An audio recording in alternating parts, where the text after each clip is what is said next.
Hi foodies, welcome to Kushani's kitchen. నేను మీ శ్యామల. ఇవాళ స్ట్రీట్ స్టైల్లో పావు బాజీ ఇంట్లోనే ఎలా ప్రిపేర్ చేయాలో చూసేద్దామా. దీనికోసం ముందుగా ఒక కుక్కర్లోకి ఒక కప్పు వరకు పీల్ చేసి కట్ చేసుకున్న ఆలు ముక్కల్ని, అలాగే ఒక కప్పు క్యారెట్ ముక్కల్ని, పావు కప్పు బీట్రూట్ని, పావు కప్పు బఠానీల్ని వేసుకొని ఇప్పుడు వీటిలో ఒక గ్లాస్ వరకు నీళ్ళను పోసుకోవాలి. నీళ్ళను బాగా ఎక్కువగా పోసేయకండి. అవి మునిగేంత వరకు పోసుకొని కాస్త ఉప్పు, అలాగే 2 టీ స్పూన్ల నూనె, అర టీ స్పూన్ పావుబజ్జీ మసాలాను వేసి ఒక 3 నుండి 4 విజిల్స్ వచ్చేంత వరకు ఉడికించుకోవాలి. 3 నుండి 4 విజిల్స్ వచ్చిన తర్వాత ఈ విధంగా ఇవి మెత్తగా ఉడికిపోతాయి. ఇప్పుడు ఈ ఉడికించుకున్న కూరగాయల్ని పప్పు కవ్వంతో కానీ మ్యాషర్తో కానీ వీలైనంత మెత్తగా మెదుపుకోవాలి. మీరు కావాలంటే ఈ కూరగాయల్లో క్యాలీఫ్లవర్ను కూడా యాడ్ చేసుకోవచ్చు. ప్రస్తుతం నా దగ్గర లేదు కాబట్టి నేను యాడ్ చేయట్లేదు. ఈ విధంగా మెత్తగా మెదుపుకొని పక్కన ఉంచుకోవాలి. ఇప్పుడు స్టవ్ పైన ఒక ప్యాన్ పెట్టుకొని అందులోకి 2 టేబుల్ స్పూన్ల ఆయిల్ని వేసుకోవాలి. ఆయిల్ వేడెక్కిన తర్వాత ఒక పావు కప్పు ఉల్లిపాయ ముక్కల్ని వేసుకొని వేయించుకోవాలి. ఇవి కాస్త వేగిన తర్వాత ఇప్పుడు ఇందులో ఒక అర టీ స్పూన్ కారపొడి, 2 టీ స్పూన్ల పావుబాజీ మసాలాను వేసుకోవాలి.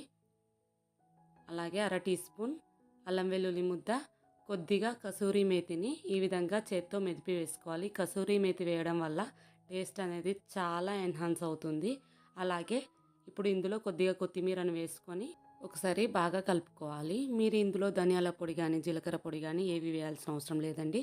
పావుబాజీ మసాలాలో దాదాపు అన్ని ఇంగ్రీడియంట్స్ వేసే చేస్తారు. ఇప్పుడు ఇందులో ఒక కప్పు వరకు టమాటా పేస్ట్ని కానీ ప్యూరీని కానీ యాడ్ చేయండి.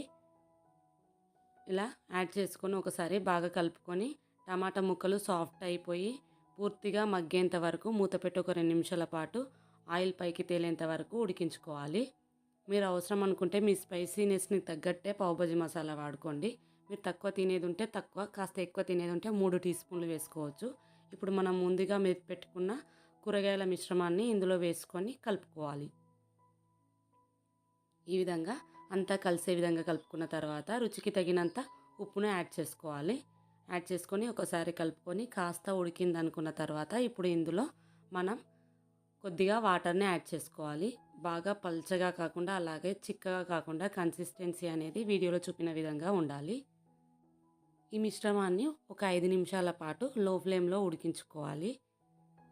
ఇప్పుడు దీంట్లో చివరగా కాస్త కొత్తిమీర, అలాగే ఒక అర చెక్క నిమ్మరసాన్ని పిండుకొని దించేసుకుంటే సరి. మన పావుబాజీ కోసం బాజీ రెడీ అయిపోయింది. ఇప్పుడు దీన్ని మనం ఒకసారి కలిపి దించేసుకుందాం. నేను ఈ బాజీని ఒక గిన్నెలోకి ట్రాన్స్ఫర్ చేసుకొని అదే ప్యాన్ని ఉంచి ఇప్పుడు బన్నుని కాలుస్తున్నానండి.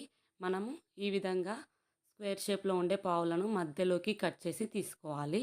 ఇప్పుడు స్టవ్ పైన పెట్టిన ప్యాన్లో 2 టీ స్పూన్ల నూనెని వేసుకొని కాస్త ఆ బాజీ కూడా వేసి ఒకసారి కలుపుకొని మనం కట్ చేసి పెట్టుకున్న పావుల్ని వేసి కాల్చుకోవాలి. దీనివల్ల ఆ ఫ్లేవర్స్ అన్నీ కూడా బన్నుకి చాలా బాగా పడతాయి. మళ్ళీ మీదికెళ్ళి మనం కారం వేసి పొడులు వేసి చేయాల్సిన అవసరం ఏం లేదండి. ఇలా కూడా టేస్ట్ చాలా బాగుంటుంది. మీరు ఒకసారి తప్పకుండా ట్రై చేయండి. ఈ విధంగా 2 వైపులా బాగా కాల్చుకోవాలి. మీరు ఎన్ని పావులు కావాలంటే అన్ని పావులు ఈ విధంగా కాల్చుకొని వేడివేడిగా పావు బాజీని సర్వ్ చేసుకోవచ్చు. మీకు ఈ రెసిపీ నచ్చిందని అనుకుంటున్నాను. మీకు ఈ రెసిపీ నచ్చినట్లయితే తప్పకుండా లైక్ చేయండి. అలాగే మీ ఫ్రెండ్స్ అండ్ రిలేటివ్స్తో ఈ రెసిపీని షేర్ చేయండి. కుషనీస్ కిచెన్ని సబ్స్క్రైబ్ చేయడం మాత్రం మర్చిపోకండి. Thank you.